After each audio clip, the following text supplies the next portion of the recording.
Adeshima my mamu nyina adwo kase abo ayensa aka ne de bramo ye de fi ship house abeka junction Accra na yeto amane obabi a wo hwe yen efri ebia kase boy ne edi mu akotene bi ni se mampanyi John Dramani Mahama wa fiti ase ekoda ase e wo bunu East Mantam ni mu ene Ebeka kopiem yoko eho na edom kuma mo mrahye bedwafie eno amakobo dompem ho se chema wontumi panyifo enhwe no mu enyi no Asofo hwe adwade ni mfidi dwuma na agri business so ene board no wo mo abobi we ye Ghana Free Zones Board na afa board ahodo aka no wonom ada board no adi Oswafo hwe enwuma so ahwe akase enne mmofra yede omo eye adwuma no panyifo hwe no mu njai sa ne omo no emmoa emma mmofra enyi yo entimi enkonkan sesi a sidi no ene dollar no ekono waka kire adwadifo se womo enhwe no tete won nyoma so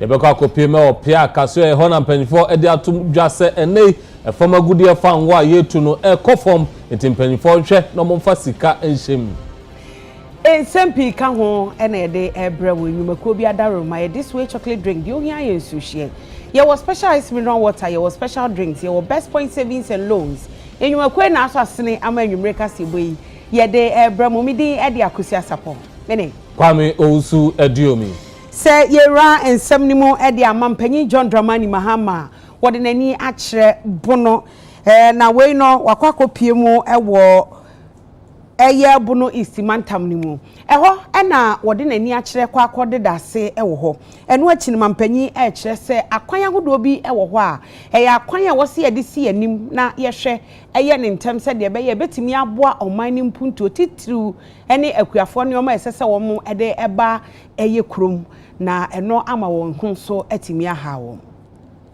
Infrastructure is central to development, and the Bono East region will not be left behind. Under the Big Push agenda, Cabinet is finalizing approval for major infrastructural projects, many of which are earmarked for this region. And I want to say that under the Big Push, we are prioritizing roads because the state of our roads is in a very deplorable condition. So for the first year, the Minister of Finance has provided almost 15 billion cedis to be invested in improving our road network across the whole of the country. As I said, we are focusing particularly on roads that are critical for agriculture, trade, and access to essential services. In the Bono East region, the roads that we are targeting include the Asweye-Mesidan Road, the Ofuman to Wenchi Road, the Sunyani to Nkuranza Road, the Techiman Wenchi Road, the Atebubu Kajeji Road, and then also to complete the Kintampo to Prang Road, the Ejura to Atebubu Road, and Busunya to Atebubu Road. There are other roads that we'll also be working on that are not yet included on this list. These roads, when completed, will open up the region, improve market access for farmers, and reduce travel time and transport costs. As stated in the NDC 2024 manifesto, we're also committed to redesigning and constructing outer ring roads in major cities across the country. The outer ring roads will target cities like Accra, Kumasi, Tamale, Takrade, Sunyani, and Techiman. For Techiman, which is a major transit point on the N10 highway, work has begun to open up the proposed 54-kilometer outer ring road. The Department of Urban Roads has initiated engineering surveys and design works to prepare the way for full construction to begin. This project will decongest the central business district of Techiman and enhance road safety for residents and travelers alike. The ring road would allow the big, heavily loaded trucks that are going to Burkina Faso and other northern destinations, instead of passing through the center of Techiman, they'll use the outer ring road and continue on their journey.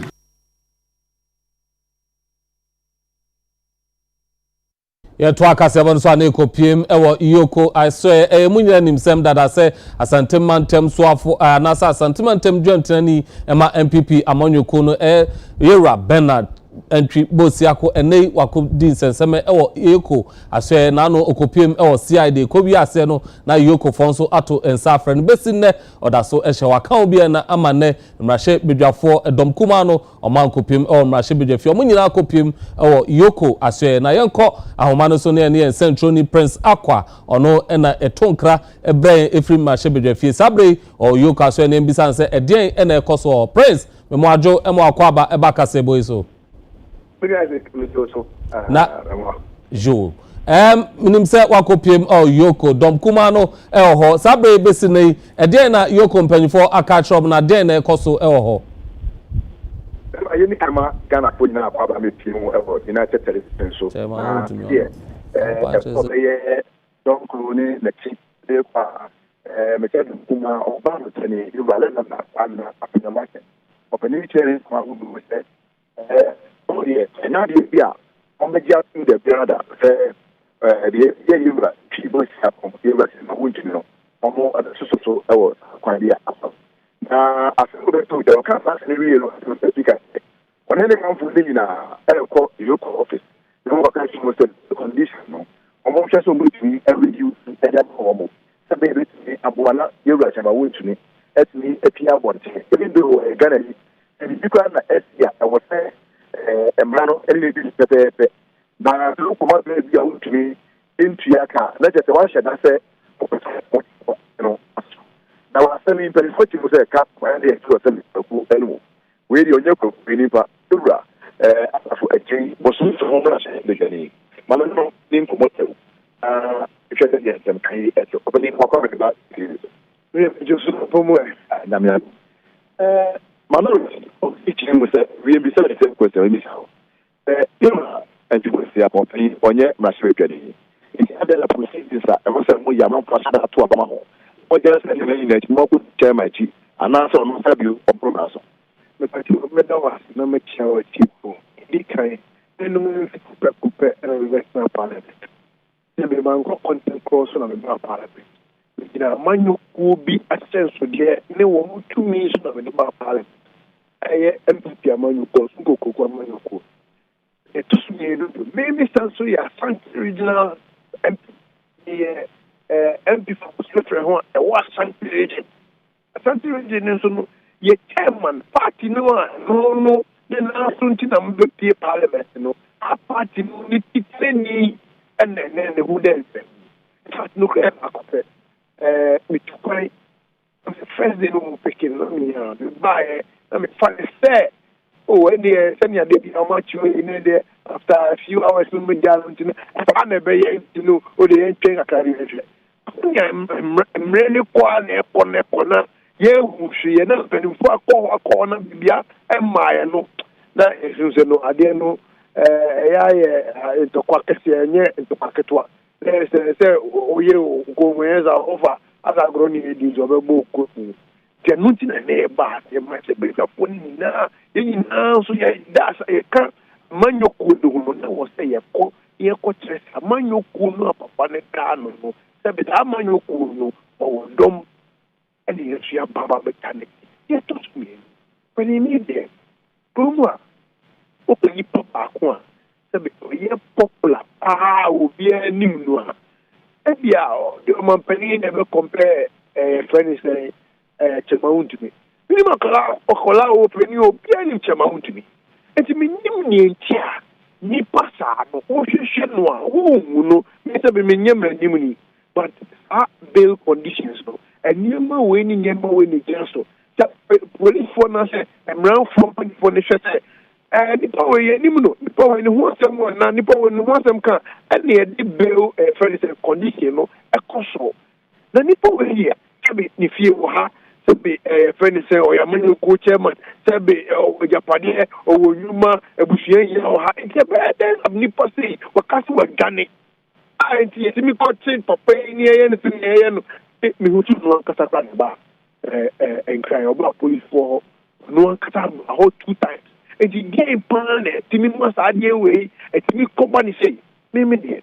And then Baha, man, Jebby, come on, send it to me, most and it to me. Me, my who baby, 92 more, back in 2000, for my power free, rolling on you, Kaka, Kufonso better in India, also who got Kaka, Bills is better in India, who got Kaka, Atamu, the Mama by who, what does the buy who? The Mama Samba Bill, and Jenny for, and I'm Ivy, and I'm Ivy, and I'm Ivy, and I'm Ivy, and this idea no idea, and they're brave for time, and yes, you're a bit out. Most people should just see Alabama class in 24, Janko, Panum, and the motor set and a car of blocking traffic. Most of them know, you for a job. Yeah, give you stay, and no, there's a moment, I dare know a good year. So, who here? And that's a mistake of your work with me. Come out, very comfortable now. Tremor, it be done that I want to get who know about quite real way in dating. So, let's just say, I seven no a year. So, I wish me from so my man. And the only emra. That you see, the only emra. So, maybe I won't be you know, or no, your own tears and run. We discuss it. The only emra. And some of the fun I tell you that to the same way you go for the Bay. Who was them? The same was so according to when they can't charge them about half I won't try and I want to do it. And now, Obi charge Biaba. Yeah, you're not charge Biaba. If the lawyer for Obi has been charged, you have for another thing can't be here. And it's the end of Brom last one. You don't know home to do that. I think new article for water. The young brother would better amount to your boom also. That your boom also. And young man who did you know. Again, young kids, and them runs in the court. The dim now, maybe anyone dim now, police. I bring 48 hours, no, echo. You see, they're not ready. And then only say, Baba. Yeah. Only. The Niabu so they're telling quite. Why? Niaba said, they wouldn't say, now him ever. English speaker, Nankasa Chikuyan, so no name said, Ever, you let us move chamber. No name. In fact, no name say about work at the house that we up to meet, no name. If I move to Kran, I wouldn't say about it. It changed the canon, so the Sahara kind of phone is one again. Oh, you're not saying some that. And I'm not saying some that. Now you'll be when you're busy. So walk through another day. That's the Yura, Asafaji, was only from home as a beginning. The next and I see it. Then get received 20 NPC. I didn't come here, but then. What transfer bread into the brain? Now, my partnership, you got that point. Or so let's not teachers, then have your stable about here. No, trade dress, so which me, I did a memo. Hey, the man not read that, but we put in the Prince Otameka. So, come in here. Your Prince Mamin Bisa, said them Rashevi Jaffoy, Akogwe, Mamin Bisa, Bambosam, Etisen, Elho. Bambosam, a hobby, and never Rashevi Jaffoy. You look for and some intelligence you do on Kanam the barricade, and a chubby BHR. On one more pine, close to me, and it is a room. I could you for Fissionomo. And the police before the Shetta here, Amokaya is the shoe. I can see a baby, I will be Fissionoma, and Mamuja, well armed. I will not do your hormone, and you can be the bomb already. I will hope the moment I get more about my soldiers from by. Put at the set here. The entry room na a beer. I could said the ever. Na menya ne ntia mra Shebedwafo ne se ombetena ho enne anadwu kopem se ade beche na ode waso etoto form no onso wate bibisa. Yeah, mra so the for I say ombetena wa kusisa ade beche. Na study biaro ni pade na gensa. Dube mo pejo mo kra. Enti me ni se bia omo bi ni offices. Bibia one no saba and I say don't cover pluni adiana one better so and I just president na give us a question say and we take you by surprise you say bibia a surprise in the area when him the next line of action ebia omtumi asa ebi. Okay, Prince Ebeda se be share so obekọ so edim asem yachi na wankasa so wahwe ohuye e obebia wo no na de be frima ba bia no o de abre ye ene yeti fo ne ahwefo nyina. Beda se be breveri ade. Yen Central Prince Akwa ene yeti ne nka efree Yoko headquarters efa chairman untumi a sabre bill conditions 50 million ya penifo hwese obetimi emiti na wetimi enya na fa hodie no na aka ho bi amadonkuma owo brahye bedwafie ne omakobo dompem ho. Yeto akase ebo no eso na mampanyi John Dramani Mahama ebo ere bidin na ere yi obo ni din senka wonko ye board member ewo NHIS na abra ebo ni din no enam so ema a doctor fo ene won mo a wo ye apomudin adwuma dental council fo nyina babontin se ere yi wo sere se ye hwehwe ni dibrenim se de osika so ye doctor bo na wo safo hene no eno nam so ere sabre ni din no ya say yi e de free board membership no so eti ye ka se de ye yi ni din afri mom eno na nam so ama odumunyafo Alexander Kwesi Akwa wode to Ghana Medical Association any dental council for anim say asem no me man nya trasa ya ka no na kyese no ano no yentu anamo na yemfa enyina ho ne yenhwe ba bi emra no ba bi esese ye de to no ye de beto. NHI, a very critical organization. NHI Jumedia, Jumedia Yemfiniagro. It's as a wishes car, a bind the coho. A few put here, a buying budget to say, with the capono, and then over about 9 to 10 billion, and I echo NHI. Into all see board at the Amaju could be saying what. It will say we're representative from statutory bodies, any bodies but we are very critical of NIPA echo. So that's it. Into everyone no say or represent a particular body, and answer them that they who can say the who Facebook post beer or congratulating President Mahama. Bro, we need you know. Now all castle Bonabaso, the more they need now. She was proud to serve as the president's physician. Really? That means say and you quite so then in Krataba about the appointment, but in the president's position now, not also as the physician. And today the president try we was say yeah careful. And I sabi say utimi down with so your doctor. Now when you a criminal, what you say medical and dental council for ethical on and you're very criminal. It's you know, yeah say we no konkoye be to say or yeah abamudipa and now so yeah NDC into you be janisa you need DHD because why any say no next time will be full for pay say emra I was saying running the idea was here when I'm running the idea into no ya kaya wait and yeah any idea two more and cut over and there are a lot of other appointments like that. Your appointment been more I was the more ye goes will come once up. So they say into no and one say for a critical institution like National Health Insurance, a buying sicker, Kessia Kohono, the pie at your Mokohono. Yeah, what if the pie do not call as replacement? Professor York. Or you'll be in the same way, our medical and dental council. Very astute medical person. I would see in a drink terminated, study pay no hole, and I near the way echo.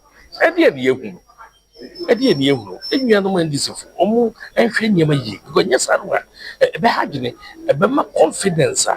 Ye walk a wap because there are a lot of other appointments. I'm not for come what doesn't the way no, and I quite very critical. Say no dear, maybe your school or more acasetia, medical dental council, so or impersonality also it will be. The president doesn't have any option than to say woman engineer you may be finished. But some post now a P or yeah, president we need said no in the physician there. Who named Quanimun or prescribed my president.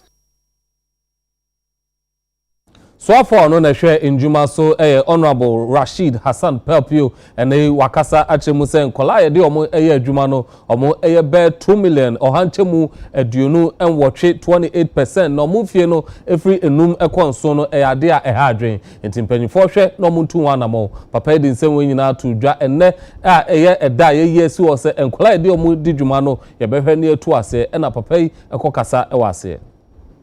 Indeed, child labor remains one of the most pressing developmental challenges confronting the nation today, with an approximately 2 million children, representing 28%, said to be involved in child labor. Fellow Ghanaians, it is regrettable that after 60 years of independence, fellow Ghanaians has come to stay. We continue to attribute the independence of child labor to poverty. This is unfortunate, and we must do everything in our power to change the narrative for the better. As a country, we have all the laws, we have the policies and programs to deal with this menace decisively. What we require at this critical moment are concrete actions and solutions to this decade-long phenomenon. As stakeholders, we cannot look unconcerned as children continue to be robbed of their childhood, education, and aspirations. Today, we gather not merely to commemorate the day, but also to commit ourselves to transforming this vision into reality. Governments have made remarkable strides in the elimination of child labor, driven by a steadfast commitment to justice and human dignity. Through legislative reforms, policies, and strategic partnerships, we have made a significant headway, bringing the situation under control. Various interventions implemented to eradicate the canker are not far-fetched. Key amongst them include the development and implementation of 3 national plan of actions in the elimination of child labor, implementation of social interventions such as the Cocoa Enhancement Program, Ghana Cocoa Board Child Education School Program, Ghana School Feeding Program, Livelihood Empowerment Against Poverty, and capital grants to support vulnerable households, among others. Gawu a General Cultural Workers Union, yani TUC Ghana no, ya no child labor free zone. Na kyerɛ sɛ nkuro bɛyɛ enum ensia ebomu a yɛbɛhyɛ aseɛ te sɛ kɔ kwando tɔkɔse a ɛhɔ na tilapia dodoɔ na yɛnya no yakɔyɛ hɔ no child labor free zone sɛ na ɛbɛyɛ tilapia yɛde di benku yɛde di aduane a yɛkɔtara se a ɛnɛ ma yɛ nigye no beebi no na yɛ nkwala bi mogya na yɛde yɛ ɛnɛ no yɛayɛ adwuma wɔ honom a tilapia no ɛyɛ mpanyifoɔ ɛna ɛyɛ wokɔ tropo farms beebi a moyɛ tilapia union akɔ honom ne ɔma akɔyɛ akwada bi ani hɔ tilapia ne yɛ clean wokɔ West Africa farm a mo sɛ yɛ tilapia ɛhɔ so yɛ clean child labor bi ani hɔ nti yɛyɛ adwuma sɛ Ghana child labor nyinaa sɛ yɛwɔ about 5 districts sɛ child labor nyinaa wɔ Lake Volta no ɛbɛsa yɛyɛ adwuma na adwuma no kyerɛ sɛ ne agawu ɛne yɛ members ɛyɛ kyerɛ ne sɛ saa adwuma no ɛyɛ possible sɛ ɛbɛtumi ayɛ. Ebusiafo yɛnyɛ aboafo nkrato edi kan mra yɛba yɛbɛto akasɛbɔ no so.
ade shema my mamo akwa abaye to akase bo no eso a sade ye ya edom kuma wo mo ye o madwen se ene wo mo nkotena mrahye bedwemesa chema wuntumi enti no enam so ama onimunyamfo afenyo makin sade atu edwa kire se sade etie yi se yenyi chema wuntumi a enya de a wo mbekwa akotena se akwa oman yi wonsem no maka wo mrahye bedwem wo kwan bia so. So our friends in the media, you are always there to promote and support democracy. As the Chief Whip said, we are protesting and we will not be part of deliberations on the floor. We are walking straight to Yoko in solidarity with our chairman that enough is enough. We expect you, the media, to accompany us. We are not going to sit in our cars. We are walking. We want the whole country to know and see and witness the injustice, the excesses in the exercise of discretionary power. They're doing it to the Chief Justice. They are now doing it to Wontumi. We don't know who next. So we need to tell the government that it should rather focus on governance and stop this arrest. In any event, we are not against accountability, but accountability must be done through due process, through the rule of law, through respecting the rights of persons involved. Iyoko cannot claim that the person who is being investigated should bring 50 million worth of property before he gets bail. When you know this person with a fixed place of abode, you know the person as a public figure who will not run away, especially when he made himself available to the police and you use Rambo style to arrest him. Enough is enough. So please, media, join us as we walk to Yoko. Thank you so much.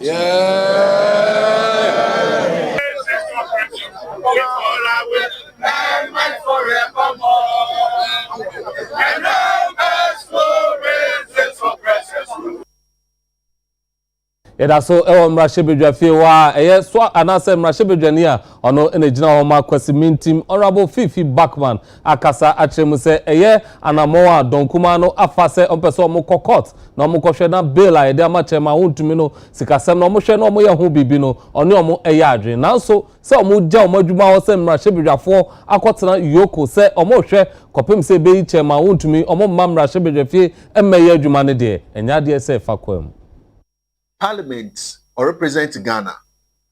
Inti sebibia ot them or kodo na onya. In fact, with the speaker in the chair no, or madukwan no or the king or the chair there. The madia or kodi onye even adzina am miss menyene yagin. Adam menyene yagin day. Look, or they yet to move to a new era. Onye day. Say Iyoko watch you be say one man bailer. The law says that say Emma will be bailer. You give reasons. If you are going to bail obogwan, if you are going to commit another offense, if you are offense na wa commit, if you are intercept another or the nyame bi mesia yer sarenka. But so far as it decided that man bail, the bail should not be onerous. After all, bail some no yard oluchio. Yeah, I did work there, careful scanner na fabra, or ya de ordenity do. Inti so to me deba, a bemo wakufie. Inti abedintina emanu ada, obotum na wakufie no webe yinuano. If you think you have a case, for me, that's my belief. If say Iyoko washishem where you want investigation na you deem it right, there beba dem yipakuni bail there. No, the bail should not be onerous or today, ma amma bail kra. For me, I agree in principle with the minority stance. Look, here now we stand, the risk of some of these excesses. I call it excesses because it shouldn't be capricious. You have agreed to grant the person bail. So grant the person bail or you reasonable. I'll be able to you're reasonable. The man that and brothers the serema bail na only though a too onerous or to them ama belukra. That one I agree. But the stance now, Parliament, wamayati. I believe that Honorable Afenyo Makin is a senior lawyer, and he knows. Tidama, the speaker, okay, he knows that if somebody's right is being trampled upon, the constitution provides an avenue. So you go to court, and you ask your yoku. So why don't you go to court? Because if you think that fundamental right of somebody enshrined in the constitution is being trampled upon now, you go to the High Court. If you go to court, the court would listen to you and say that, look, this is unreasonable, and so the court will do a justice to it. Because your government or arrest, it's a state institution, and we must allow institutions to work. It is a German institutions why Juma na say yoko walidi Juma na what the akwatin there. That one, all of us in unison, or they it is not right. However, there are channels of solving these issues, and they have lawyers. They know that go through the legal process than saying that you are boycotting Parliament. It's what's one bar for 15 days. Now but it is a political one so what the film. Yet also Ediana or software share JDA and infidima so afe agri business. Hey Onumunyan for Elizabeth Ofosu Ejare. Ye ka say ye de boardwa wo mo ebehwe ama enyumakuo ahodo bi etimi akoso wo mu nyumadie mu no. Ebi eti say Ghana Heavy Equipment Limited and a Ghana Free Zones Authority. One madam board no adi asa abrei. Wo mo behwe amantotoye ene nkoso aba e wa adwuma mu yenim. Na dwumadie kakra omode hye so ewo asoye honom na wosoafo yi edeto empanyufo a yede adwuma yi ahye omonsa mekire Ghana Free Zones Board se omonye adwuma ni yie pa mo fa adwuma ne nto makomapono so na omonhwe se adwuma ne mpuntuo no ebekoyie osoafo yi no wosanso eyetetenani ema Free Zones Board o se omonim de ene omusuahunu nyina omonfa mapono so na ne ye papa no omontimi nya emfa mo adwuma no. The law governing free zones makes it mandatory for the minister responsible for trade, agribusiness and industry to chair the board. I think because of the important role free zones play at the Ministry of Trade, Agribusiness and Industry, and more importantly to garners investment opportunities. And so the law, usually you could be a member, but the law places the minister as the chair. So we're going to do what the law says we should do. We'll take our oath of office, all of us, taking it together. Na edru Ghana Heavy Equipment Board for so osoafo yi ekasa ye say omonso nya adwumaden na automobile industry we ye memuno mundane ani kura ma enipa bebre mfiri mumra na afenso emie enwuma ma emebuno. Ghana Heavy Equipment Limited is a very viable company that has the potential of turning things around. I'm happy that you've been carefully selected. It used to have some contracts that they have lost over the years. I want to see an aggressive drive to have it back. I'm happy to say that we already started the discussion, and I'm waiting for the board to come to deepen it and then bring it to a closure. Whatever contract you enter into, I am not looking for exclusivity. I'm looking for Ghana Heavy Equipment dealing with more companies for efficiency so that you can even hire more people. The agenda of the president is to make sure that we create jobs for our teeming youth. Now, the auto industry, the machinery industry is receiving a great boom. So I hope that you'll be able to bring more companies to bear to assemble the things that they do. I'm looking forward to seeing a Ghana Heavy Equipment that turns the fortunes of Ghana around, that is able to create jobs for our teeming youth, and that is able to make dividends. Very, very, very self-sufficient. And then we can say that you were elected, you came, and you conquered. Board chairman Emma Ghana Heavy Equipment Board and Sun Samuel de Twaso Eni. I want to assure him of our full support to make sure that we revamp Ghana Heavy Equipment Limited and make sure when that name is mentioned, it will ring bells in our country. We want to also carry on the project of making sure that the president's vision is truly achieved by making sure employment opportunities are created for the youth.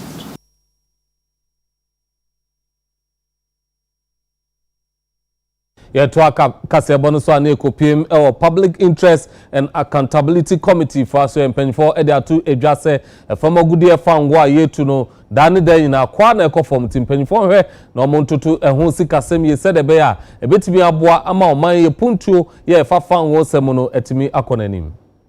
Emre nyame dom Ghana man a yenya afango a yetu na yerekwa amanone no Ghana eya nhyehyeye bi a yenya ekuo bi a from Public Interest and Accountability Committee eya pia womo ena hwehwe eya fango na yetu no ne yenya ne yenya se akonta na mu tesen sa committee empanyimfo breno omo ne mpanyimfo ehia e wo mantama hodo omo be piem okumase wasante mantama a wo mu bu ye fango a yenya ho akonta eno ena owura Richard Elima a wono eka eya committee no o kase emre kakra ni ye fanwa yetu no crude oil eso tia na eti na eyade ha adwen ebasa na sika waso oman nya edi ye puntudwuma no eso beti nto be hye aban mu enwuma bi ti se Ministry of Energy ene wo mo kan no se mo mpe kwan paso a fanwo no ebetimi anya bi account ade ba ko aye hu ye ne se wo hwe free 2019 ye hit ye peak production on 72 million barrels and no the highest ayenyae ena efri ho no eso atia ba ma 2024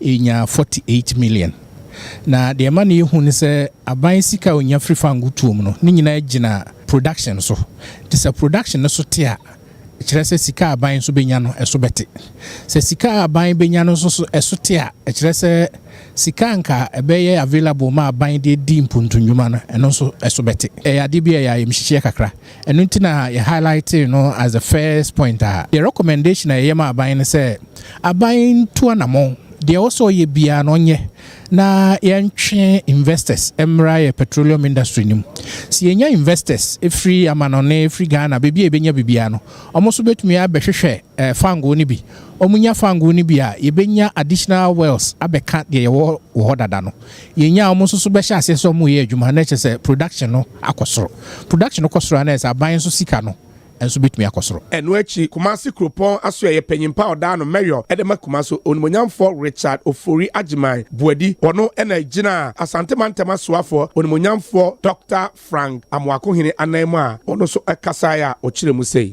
minister say ne mo piakofo abaso tetu eno nokredi a aya abakuntabuo no mugina yenemu na momano edede na mode saa dwumadi kese aba Kumasi ne mpa ebonyina ne se nkuta hodie ne nkomodi a yebedi ewo na dwumadi no ase no ebeye de ebema Ghana man akonenim ose ye nyina yenkai se petro ana fa ho anyamedi aman no dachi ebesa ne senti yenhwe yemfa so enye bibi papa enya enchirima ne krakra no senior research officer ono wo eye Good Governance Africa aye adwumakuo bi ansha abayase owura Edward Sapon eso ene nsamdwefo kasai Good Governance Africa ye dwumadi a yedi no fapem ba ko pa ye se resources ajamedia man ye nyina no ye make sure se kwan a ye fa so eyusu saa ajapade ajamedia man no ho wo mfa so pa ema oman no eno nti ye mkita hudi a ne piak yidi no ehu hia pa efi se piak ye krobi a atiasi wo se onhwe sika yenya free fango a ye tu wo man mu no kwan a ye fa so yusu saa sika no ama ho aba mfa so ama ye na ye te man mu sesi a ne wona wo beba ye echi awusia yanya aboafo nkra to etosom yenu mra sesi a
Adeshema my mamo akwa abaye to akasiebo no eso a Ghana aka UN Peacekeepers ma eneyi wo mo yesi ho se woye enkayedum na we neto so edioso enson a wode ehwe wo mo akwakosom ewo UN which United Nations na wo mo de asomdwiaba amanfo ekromu eno nti wo mo hyeda ebodwa ehhehye ya wo mo akai sada no. We are reminded on this solemn occasion of the extraordinary courage of those who serve on the front lines of conflict, fostering peace and restoring hope for millions in challenging conflict situations around the world. We also pay tribute to the heroes who have paid the ultimate sacrifice in the pursuit of peace. United Nations peacekeeping represents humanity's collective commitment to prevent and limit armed conflicts, sustain peace, as well as address evolving threats to global peace and security. Over the past several decades, peacekeeping has demonstrated its effectiveness as a vital multilateral tool for promoting stability. Today, however, UN peace operations face demands that are not only expanding in scope, but also deepening in complexity, even as the global order experiences increasing fragmentation and unpredictability. From escalating conflicts fueled by heightened geopolitical tensions to trust deficits among some actors, destabilizing impacts of climate change, and evolving security threats, peacekeepers confront multidimensional challenges in an increasingly difficult and complex environment. Let me conclude by commending all Ghanaian peacekeeping troops around the world. But let me also specifically acknowledge Major General Anita Asma, who presently commands UN troops in Syria under the banner of ANDOF. And she is only the second woman in the world to have achieved such a feat, and the very first in Africa. With unwavering courage, the United Nations peacekeepers step into danger to help protect those who need protection, preserve peace, and restore hope in some of the world's most challenging contexts. Today, we honor their service. More than 4,400 peacekeepers have died in service, 57 last year alone. We will never forget them, and we will carry their work forward. The focus of this year's International Day of Peacekeepers is the future of peacekeeping. And together, we will keep pushing this vital effort forward. Now more than ever, the world needs the United Nations, and the United Nations needs peacekeeping that is fully equipped for today's realities and tomorrow's challenges.